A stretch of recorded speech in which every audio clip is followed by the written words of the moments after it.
There comes a time in every YouTuber's life when he must put down the gamepad and talk about Shadow of the Colossus.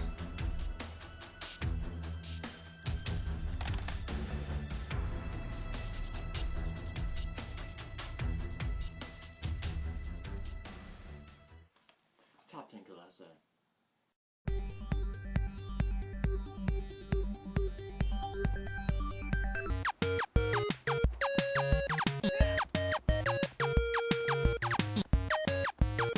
You know those things hairy guys have? What are they called? Chin stashes? Oh, beards! Well, beards are awesome, and if you have a problem with that, then you might want to talk to my little friend Barba over here. Barba gets spot number 10 in my list because of two reasons: running away and beards. The battle starts with Barba coming out of his man cave for a little bit of mingling. Too bad his only form of communication is stomping and chasing. In the fight, you have to climb over these wall thingies to get to a little safe cave. And then Barba gets bored and walks away. Unless you act like a total nutwad and shoot him. But Barba, you see, is not the brightest giant in the giant club.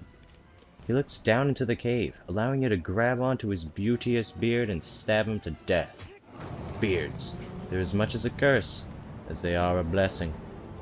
Oh, and also, his name sounds like Barbara. It's funny. Laugh.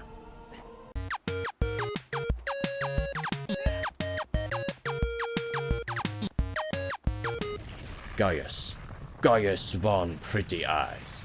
He's a big bad dude with a large rectangular sword that he uses to slam peeps into the cold, hard earth.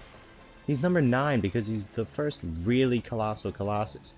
He has a sweet sword, and the atmosphere leading up to his Lair of Doom is just amazing. What with the big misty lake to the long fallen bridge thingy to the jump of heroicness onto his humble abode. This fight oozes atmosphere, like a big gooey ooze ball of ooze. And you almost feel a little sorry for the guy. I mean, just look at his eyes. They stare into your soul.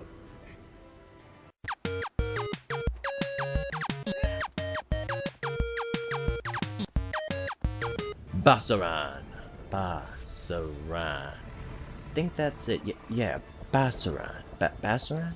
Anyway, Bassaran's like a big cuddly turtle at first, and then he starts shooting lightning bolts at you. This Colossi is awesome because you have to use aggro, that's your horse by the way, to evade him and his lightning balls of death. And because I actually had some trouble figuring out how to kill him. I decided he might want a drink of water since he is a turtle, but then he just fell over, so I decided to do what was right and inject him with some medicine so he wouldn't get so dizzy all the time. And by medicine, I mean my sword of death. My death sword.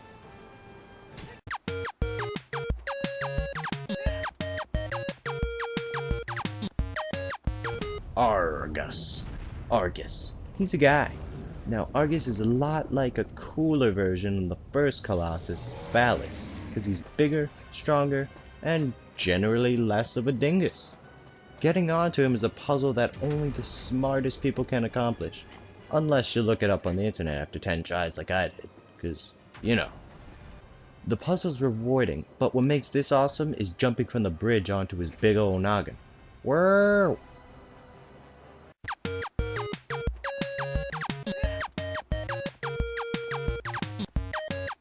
Hey, have you ever woken up one day and said, I want to fight a giant lizard in an arena? To the death? Well, I have, which is why Kirimori is so flip-floppin' awesome. You begin the showdown by waking up the sleepy guy to give him some cereal, but he just spazzes out and decides to kill you by climbing on the walls and mega barfing at you with some fiery stuff he probably ate for dinner the night before. My favorite part is knocking him off the walls, and then jumping down after him, because I usually don't remember about fall damage, and then I desperately try to grab the wall. Yeah.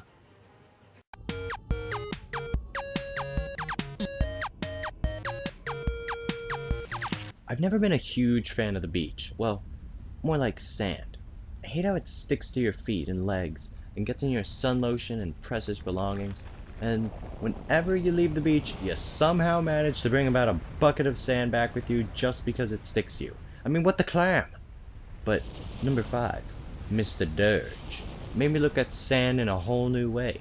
A place for epic battles against giant snakes. It's up to you and aggro to take down this swift beast with an even swifter shot to the face. Or, eye.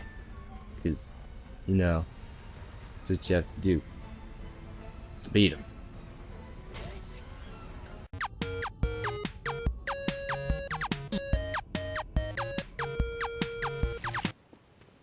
An abandoned city, lost to the shifting winds of time, full of ruin and despair, with a single beast watching over it for a really long, boring time. And that's where I come along. Zenobia has to be in the top 5 for me, because he's so derpin' awesome. In order to beat him, you have to be a total jerk by egging him on and having him destroy the city. But my favorite part isn't the egging him on. It's getting to ride the towers down as they fall. Whee! Ow! Face. Oh.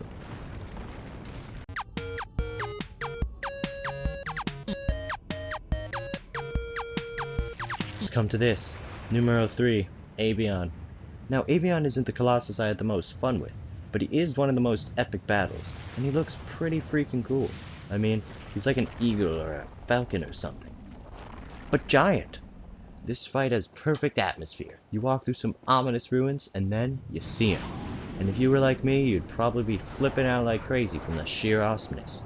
So you go to shoot the guy in the tail to get him closer for some stupid life-risking reason, and he decides to come and murder you. Don't worry, he's a Colossus. That means he's slow crap! If you get on him, you get to stab him a bunch, run up his tail with epic music playing, and finish him off with some wing damage. Oh yeah!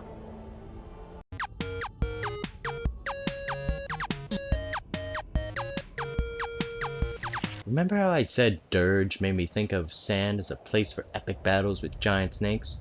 Well, Phalanx did that too, but 5 times more, like a never-ending buffet of slaps to the face. Taking down this giant sky snake Thingamajig is the coolest thing since math and algebra. You get to shoot him in the sacks, and it sounded a lot cooler in my head. Anyway, once the sack shooting is complete, you have to perform the most amazing jump in history and leap from aggro onto its wings.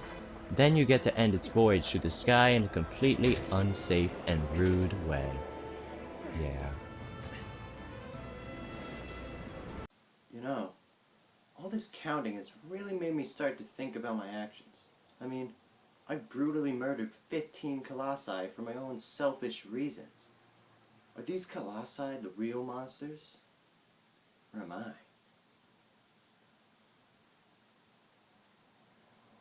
On to number 1.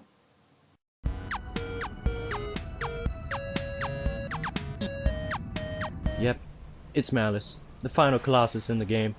And if you've played this game, then you probably saw this coming. And if you haven't, why are you watching it? Don't spoil it for yourself. Go play it now! Why is Malice the best? Do I really need to say? He has the most epic build-up in history.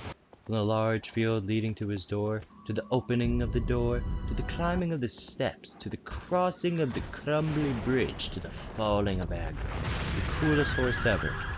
Stupid bridge. To the ominous clouds, to the more climbing, to the reveal to end all reveals. Not to mention every other boss has led up to this guy. But not only is the build-up cool, the entire battle is cool, and the music remains somber and ominous. It never gives you the feeling of being a hero, just the feeling of an end to a huge journey. And if that ending was good or bad, well, I'll let you find out for yourself.